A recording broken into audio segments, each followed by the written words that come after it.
Assalamualaikum warahmatullahi wabarakatuh. Alhamdulillah wa syukurillah. Assalatu wassalam ala asrafil anbiya wal mursalin Muhammadin wa ala alihi wa sahbihi wa man tabi'ahu bi ihsan ila yaumiddin. Jumpa lagi bersama saya Filipus Christian dalam segmen lawak religi. Kembali saya membuat video ya, kurang lebih 10 sampai 15 menit ke depan ya, dengan judul Seni Berebut Tuhan. Dua pendeta bongkar soal Nasrani dan Alkitab. Ini sebetulnya heboh sekali ya, tapi karena ini video singkat, maka saya harus mempercepat durasinya begitu ya. Sebenarnya banyak yang mau saya bahas begitu ya, berjam-jam bisa saya bahas tentang ini. Tetapi ya karena ini mode daripada video cepat maka video singkat, maka saya pun harus membuat press time begitu ya. Oke ya, pada kesempatan ini ya kembali saya membahas masalah ini ya, dan sebelum itu kita akan tampilkan ya video-videonya, kelucuan dua pendeta ya, yang satunya pendeta Henry Tan, yang satunya adalah seorang aktivis gereja ya begitu ya. Saya kurang tahu juga dia pendeta apa bukan, tapi yang pasti yang saya kenal dia adalah seorang aktivis gereja Kristen Indonesia begitu ya. Kok mereka ya bisa-bisanya membuka aib mereka sendiri. Nah inilah ya, kita gak perlu ternyata susah-susah, mereka sendiri yang telah menunjukkan jati diri mereka. Sebenarnya ini urusan mereka ya, tetapi karena ini sudah dipublish ya, saya bantu publish supaya Anda mengenal dan kita lebih kuat dalam menjalankan syariat Islam ini tentunya ya, dan tidak mudah tertipu untuk dimurtadkan menyembah kepada Tuhan yang kurang jelas ya begitu. Oke, kita langsung saja. Namun sebelumnya saya undang Anda saudara-saudara sekalian untuk Anda semua untuk mendukung program kerja dakwah kami, pembangunan Mushola Bina Mu'alaf yang sedang kami kelola. Dan ini dia videonya. Mudah-mudahan saudara tergerak hatinya untuk bersama-sama fisabilillah bersama kami untuk kemudian pembangunan ya Mushola Bina Mu'alaf yang sedang kami kelola. Bismillah. Wasallam menyampaikan, man bana masjidan lillahi kamafhasi qatatin aw asghara banallahu lahu baitan fil jannah. Barang siapa yang membangun masjid niatnya karena Allah, walaupun sebesar tempat burung bertelur, aw asghara atau lebih kecil daripada itu, banallahu lahu baitan fil jannah, maka kelak nanti di surga Allah akan membangunkan dia semisal itu. Dan permisalan Allah tentunya akan lebih besar lagi balasan Allah Subhanahu wa taala siapapun yang membangun masjid. Dan sungguh seorang hamba yang memanfaatkan sebagian hartanya untuk membangun masjid, kendati pun dia sudah meninggal dunia, tetap dia akan mendapatkan amalan jariah, yaitu pahalanya terus mengalir. Rasulullah SAW. Oke, itu dia saudara, silakan Anda kunjungi nomor WA kami, nomor telepon kami, kemudian mengkonfirmasi bantuan saudara. Dan boleh sebutkan nama, boleh tidak sebutkan nama, boleh dipublish, boleh tidak, tergantung permohonan saudara. Dan bagi saudara yang ingin mungkin membantu atau mungkin ingin ya meringankan ya beban kami dalam fisabilillah ini, khususnya untuk penerangan listrik ke musola, ini adalah kartu tokennya ya atas nama Mushola Mu'alaf ya, bukan atas nama Filipus Christian. Ya, atas nama Mushola ya. Ini namanya jelas ya, bukan atas nama saya gitu ya. Atas nama Mushola yaitu 317 berapa nih? 31750041547 ya. Dan konfirmasi di WA 085827807544. Oke, langsung saja, sudah mau 5 menit ya, tinggal 5 menit lagi kita akan membahas kelucuan yang ada. Dan ini dia video yang lucu pertama yang sudah tidak asing lagi. Nasrani itu di dalam Kisah 24 ayat 5. Mohon maaf, telinga Anda bisa merah dengar ini. Nasrani itu disebut sekte. Sekte itu artinya sesat, artinya bidat. Ya. Lalu Nasrani itu disebut punya ajaran sampar. Sampar itu mematikan. Kemudian bertentangan dengan orang beradab, artinya biadab. Waduh. Jadi penganut Nasrani di era sekarang ini Alkitab menulis sesat bidat ya, mematikan ajarannya dan biadab. Nasrani Oke, itu di lagi. dalam Kisah 24 ayat 5. Mohon maaf, telinga Anda bisa merah dengar ini. Nasrani itu disebut sekte. Sekte Jadi luar biasa ya. Jadi luar biasa dia membongkarnya kembali begitu. Dia membongkarnya sendiri tanpa kita suruh ya. Ya itu agamanya sendiri sebenarnya. Kan lucu di sini. Siapa coba yang tidak berakal sehat kira-kira, kita atau mereka ya? Kita nggak menista agama mereka, mereka sendiri yang menistakannya. Kita tidak mendiskreditkan agama mereka kecuali di ranah debat. Tapi mereka sendiri bikin monolog, video monolog, kemudian membahas aib mereka sendiri. Kan lucu. Ya, Nasrani sesat bidat ya. Aduh, ya Allah ya Tuhan, kok bisa-bisanya ya orang Islam ya, sekecil apapun penistaannya, walaupun dia orang Islam sendiri, coba-coba menista Islam, langsung diproses, langsung dilaporkan, langsung digeruduk. Kalau mereka biasa aja. Oke, yang selanjutnya kita lihat ya. Jadi apa yang dikatakan pendeta ini tadi, Nasrani dikatakan Alkitab sesat bidat ya, dan telinga Anda bisa panas. Oke, sekali lagi deh. itu artinya sesat, artinya bidat. Lalu Nasrani itu disebut punya ajaran sampar. Sampar itu mematikan. Punya ajaran sampar. Sampar itu mematikan. Bukan saya yang bilang, pendeta Henry Tan sendiri yang bilang. Lanjut. Kemudian bertentangan dengan orang beradab, artinya Kemudian bertentangan dengan orang beradab, artinya biadab. Jadi Nasrani itu biadab. Astagfirullah, lanjut. Artinya biadab dong.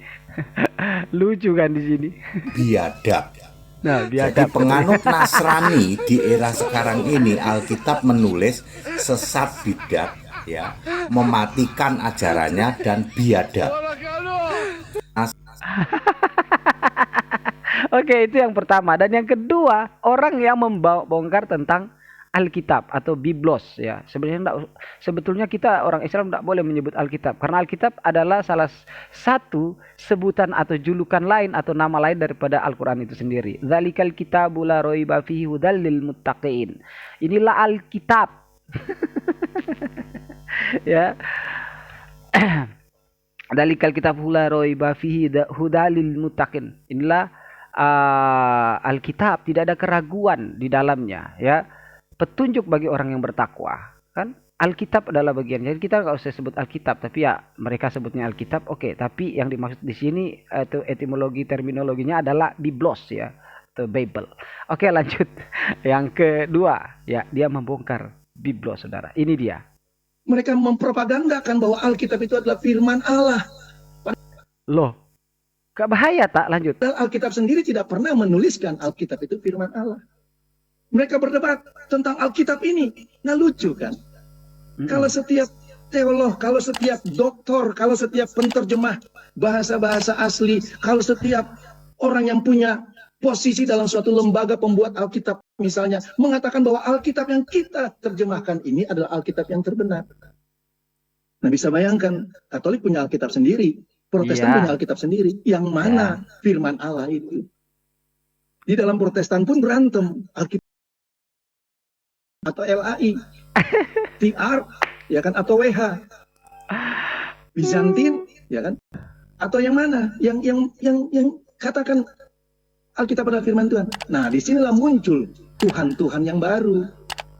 Kenapa? Karena mereka yang mengatakan Alkitab mana yang benar. Teolog-teolog ini menjadi Tuhan. Mereka mempropagandakan bahwa Alkitab itu adalah firman Allah. Oke, kita bahas per kata ya. Mereka mempropagandakan bahwa Alkitab itu adalah firman Allah. Biblos maksudnya ya. Bukan Alkitab. Dzalikal kitabu la raiba fihi hudal lil muttaqin. Bukan itu. Bukan yang Al-Baqarah ya. Alkitab yang dimaksud oleh suratul Baqarah ya, suratul Baqarah ya. Nah, bukan. Ya, mereka mempropagandakan Alkitab itu adalah firman Allah. Lanjut. Kita per kata atau per kalimat. Padahal Alkitab sendiri tidak pernah menuliskan Alkitab itu firman Allah. Padahal Alkitab sendiri tidak pernah menuliskan kalau Alkitab itu adalah firman Allah. Lucu juga sih orang ini. Nekat banget ya. Aduh, nggak bahaya tak? Lanjut. Mereka berdebat tentang Alkitab ini. Nah lucu kan? Kalau setiap teolog, kalau setiap doktor, kalau setiap penterjemah bahasa-bahasa asli, kalau setiap orang yang punya posisi dalam suatu lembaga pembuat Alkitab misalnya, mengatakan bahwa Alkitab yang kita terjemahkan ini, Posisi pembuat Alkitab.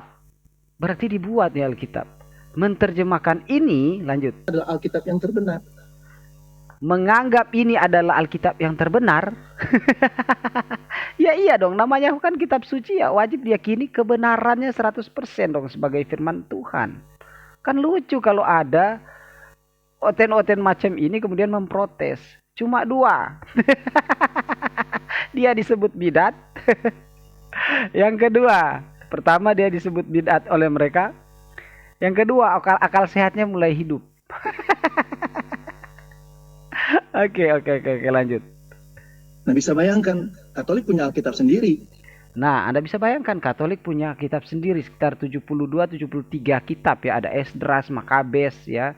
Ada ya pokoknya berbeda lah. Kalau Protestan kan 66 kitab. Kalau kalau Katolik kan 73. Lanjut. Protestan punya Alkitab sendiri. Yang Betul, Alkitab Kristen Protestan itu adalah 66 dari Kejadian sampai Wahyu ya. Kejadian sampai Maleakhi 39 kitab dan Matius sampai Wahyu 27 kitab atau 27 surat ya.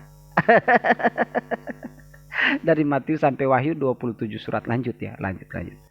Jadi Katolik punya 73, Protestan punya 66. Lanjut. mana firman Allah itu?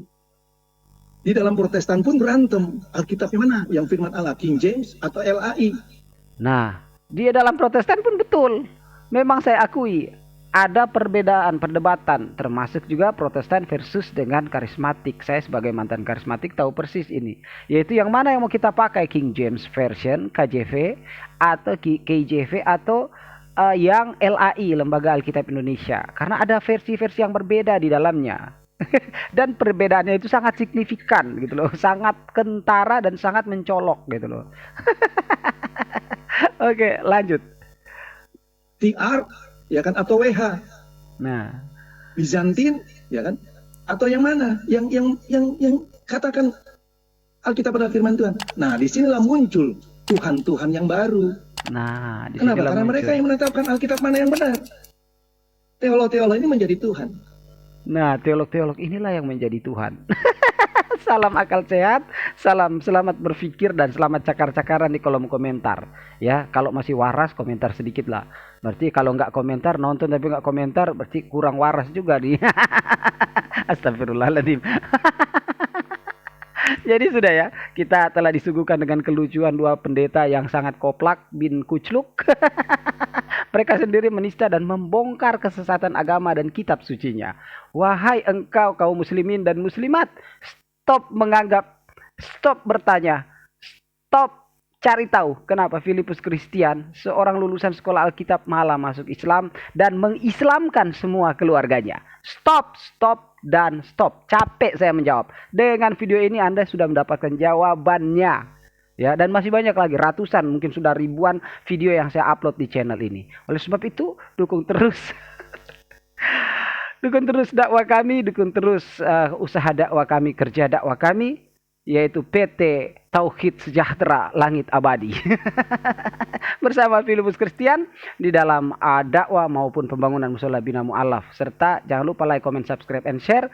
Mudah-mudahan Allah Subhanahu wa Ta'ala tetapkan hidayah dalam diri kita, dan insya Allah kita mati husnul khotimah, mati dalam keadaan lisan kita basah dengan kalimat La ilaha illallah Muhammad Rasulullah. Tabarakallah fikum jazilan katsiran. Saya akhiri dengan mengucapkan subhanahu wa bihamdika asyhadu an la ilaha illa anta wastaghfiruka wa atubu ilaik. Wassalamualaikum warahmatullahi taala wabarakatuh. Sampai jumpa dan sampai ketemu lagi di pertemuan selanjutnya di channel terlawak selanjutnya. Wassalam. Bahwasanya orang yang bangun masjid ini panen pahala semua orang yang sholat. Artinya dari mana orang bisa bangun masjid? Dari harta, ikhwah sekalian. Harus punya uang. Harus punya pendapatan, tapi pendapatannya sumbernya halal, keluarnya jelas kemana, bukan dipakai foya-foya. Bangun masjid. Sabda Nabi SAW dalam hadis sahih dikatakan, man bana baitan lillah, banallahu lahu baitan fil jannah. Siapa yang bangun di muka bumi rumah untuk Allah, masjid, Allah akan bangunkan baginya istana di surga. Oh Ustaz, saya nggak mampu bangun satu masjid, nggak masalah. Ada hadis lain yang mengatakan siapa yang membangun rumah Allah di muka bumi sebesar cakaran kaki burung di tanah, semampu kita cuma ikutkan 10.000 rupiah, 100.000 rupiah, digabung dengan pembelian semen dan batu bata dan seterusnya, maka Allah akan bangunkan baginya istana di surga. Jadi beda, orang yang menggunakan harta itu besar sekali gitu kan, dia akan dapatkan pahala. Bayangkan kalau masjid ini menampung 1.000 orang misalnya, atau 2.000 orang, setiap orang yang sholat berapa banyak pahala yang didapatkan. Sementara tadi saya kalau ngajak teman saya 1 orang, saya sudah dapat pahala dia. Tapi pernah gak kita berpikir bahwasanya orang yang bangun, beda orang Kristen dengan agama lain adalah kepastian keselamatan. Kita pasti selamat bukan karena kita orang baik, bukan karena kita orang saleh, tapi karena kita mengandalkan juru selamat. Salah satu beda orang Kristen dengan agama lain adalah kepastian keselamatan. Kita pasti selamat bukan karena kita orang baik, bukan karena kita orang saleh, tapi karena kita mengandalkan juru selamat. Salah satu beda